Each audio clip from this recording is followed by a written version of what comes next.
10 minute चक्कर लगाने के बाद मुझे कैंची मिली है। वैसे तो प्रूनर होना चाहिए हर गार्डनर के पास, लेकिन मेरा जो प्रूनर है वो टूट गया है, तो मेरे पास अभी कुछ है नहीं, तो हमें काटना ही है ना बस। तो कोई भी कैंची लेकर के एकदम टिप से, मतलब नीचे से नहीं ऊपर से इसको कट करेंगे।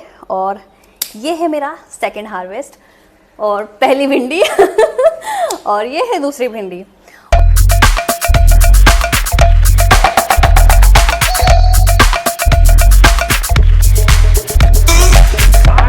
Okay, hello everyone.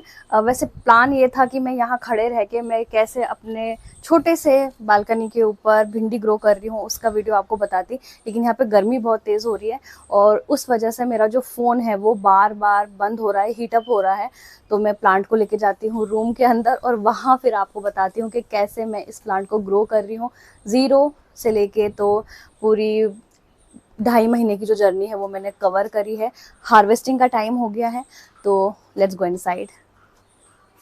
हो गया, इतना ज़्यादा टेम्परेचर एक्सीड हो रहा है ना अक्टूबर में भी कि अभी भी मेरा फ़ोन जो है वो बार बार हैंग कर रहा है और काफ़ी भारी था ग्रो बैग, इसको मैं फाइनली अंदर घर में लेके आ गई हूँ। एक चीज़ मैं बता दूँ कि जितनी भी इन्फॉर्मेशन है मैं यहाँ बैठ के नहीं बोलने वाली हूँ। अगर आपको ऐसा लग रहा है कि मैं कुर्सी पे बैठ गई हूँ और मैं यहाँ से आपको भिंडी के बारे में बताऊँगी कि भिंडी को मैंने कैसे ग्रो किया है, तो देखो ऐसा नहीं है। मैंने पूरा टाइम लैप्स रिकॉर्ड किया है जो कि मैं थोड़ा सा टाइम लेके आपको बताऊँगी, 1 मिनट का बस टाइम लेके बताऊँगी।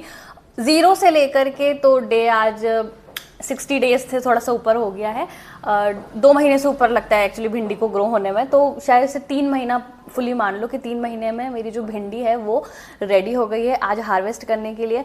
और कैसे मैंने इसको ग्रो किया है मैं ये बताऊंगी, कैसे सॉइल प्रिपेयर किया है, इसमें पेस्ट लगे थे बीच में उसको कैसे कंट्रोल किया है, ऑर्गेनिकली कंट्रोल किया है, बाहर से कुछ भी मैंने मंगा के स्प्रे नहीं यूज़ किया है, कितना टेम्परेचर इसको चाहिए होता है ग्रो होने के लिए, और ग्रो बैग कौन सा यूज़ किया है, कितने इंच का यूज़ किया है, पानी कब कब देना होता है, और जो भिंडी हमारी लगी है उसको कब हार्वेस्ट करना होता है, कौन सा सही टाइम होता है एक्चुअली, वो सारी चीज़ें मैं आपको बताऊंगी। अभी ये जो प्लांट है ना इसके अंदर, मतलब एक जो गमला है एक्चुअली मेरा, इसके अंदर अभी 4 भिंडी के पौधे लगे हैं और इसमें थोड़े से कांटे होते हैं एक्चुअली, तो मुझे चुभ गए हैं। छोटे छोटे से, मतलब कांटे तो नहीं होते एक्चुअली, थोड़े से बारीक से स्पाइक्स होते हैं, तो थोड़े से वो इरिटेट कर रहे हैं। और ये वाला जो प्लांट है, जैसे एक ही प्लांट है जिसके अंदर अभी भिंडी लगी है, मतलब 2 भिंडी लगी हुई हैं, और बाकी के जो 3 पौधे हैं उसके अंदर अभी फ्लावरिंग हो रही है।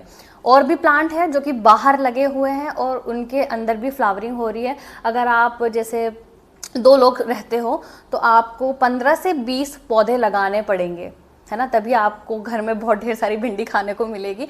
और मैंने जैसे लाइक जितने भी सीड्स आए थे, 10 सीड आए थे और उसमें से सिर्फ 5 ही जर्मिनेट किए, 5 जो थे वो जर्मिनेट नहीं हुए हैं, तो क्या कर सकते हैं, मतलब भिंडी कम आएगी। तो वैसे फर्स्ट ट्राई था, लेकिन काफ़ी कुछ मैंने इसमें सीखा है और जो लर्निंग मैंने सीखी है वही मैं आपको देने वाली हूँ। कहाँ पे मैं फेल हुई हूँ और उस टाइम पे मैंने क्या अपने प्लांट के साथ किया है, किस तरह का फर्टिलाइज़र दिया है, ऑर्गेनिक फर्टिलाइज़र ही दिया है, सारी चीज़ें मैं आपको वीडियो में बताऊंगी। तो ये था मेरा 1 मिनट जो मैंने ले लिया। अब हम वीडियो की जर्नी स्टार्ट करते हैं। और हाँ, एक चीज़, बस एक चीज़, जस्ट 20 सेकेंड्स और मैं लूँगी आपका।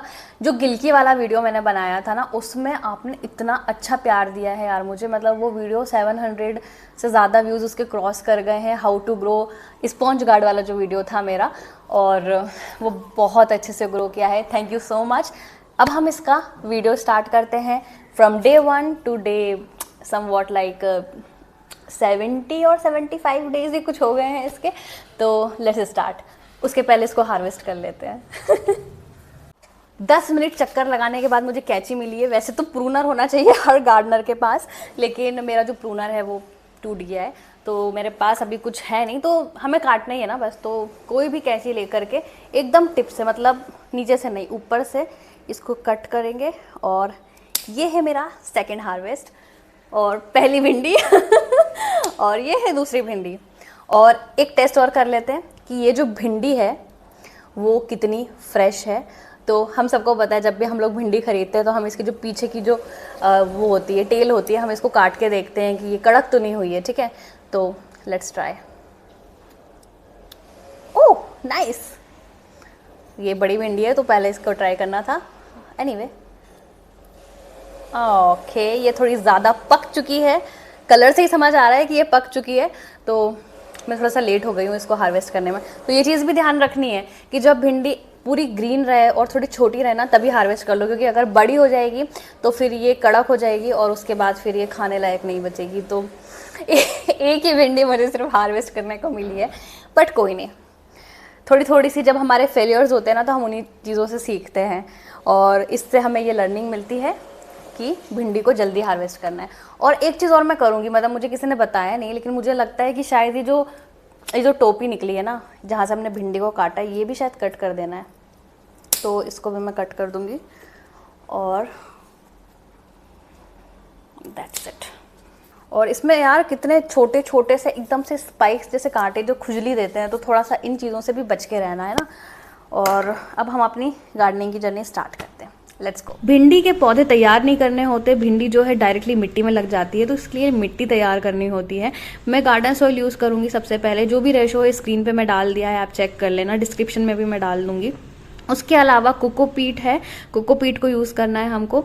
उसके अलावा ऑर्गेनिक मैन्योर या फिर वर्मी कंपोस्ट, ये खाद जो है घर पे मैंने बनाई है, घर की बनी हुई खाद है, 1 साल पहले मैंने बनाई थी जो अभी तक चल रही है। उसके अलावा रिवर सैंड बालूरेती भी बोलते हैं इसको, और 2 कलर में आती है, येलो में भी और ग्रे में भी। कुछ चीज़ें ऑप्शनल होती हैं जैसे बोन मिल आपको हो सकता है थोड़ा प्रॉब्लम हो इस चीज़ से, तो आप अवॉइड कर सकते हो। लेकिन एक चीज़ है, अगर आपके एटमॉस्फेयर में ह्यूमिडिटी है तो ये नीम खली है, इसको ज़रूर डालना, क्योंकि सॉइल के अंदर फंगस वगैरह नहीं लगती है अगर आप इसको डालते हो तो। 5 दिन जब हो गए थे बीज डालने के बाद, तो जो ग्रोथ है आप देख सकते हो इस तरह की है।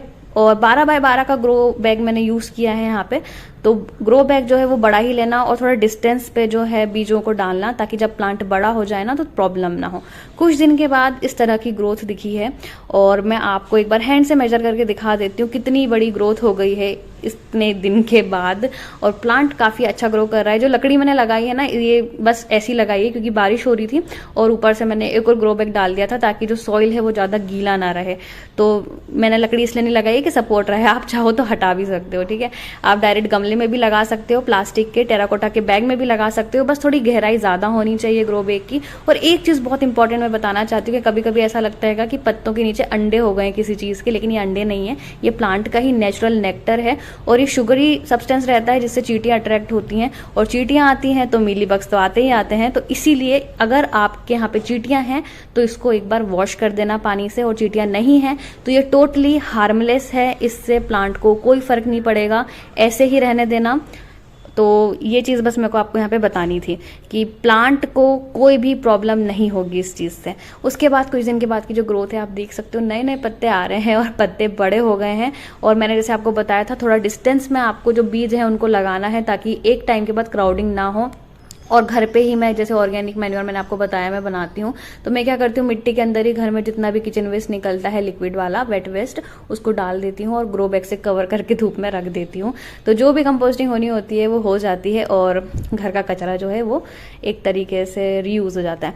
पत्ते जो हैं वो और बड़े हो गए हैं और कुछ भी प्रॉब्लम इसमें नहीं हुई है। एक चीज़ और मैं क्या करती हूँ ना कि घर में बनी हुई खाद ही मैं यूज़ करती हूँ, लेकिन यहाँ पे ये क्या है कि टी लीव्स हैं, ड्राइड टी लीव्स, और ये कैल्शियम नाइट्रेट है, इससे प्लांट की ग्रोथ बहुत अच्छी होती है। तो ये चीज़ भी ऑप्शनल है, आपको डालना है तो डालो, वरना कोई इशू नहीं है।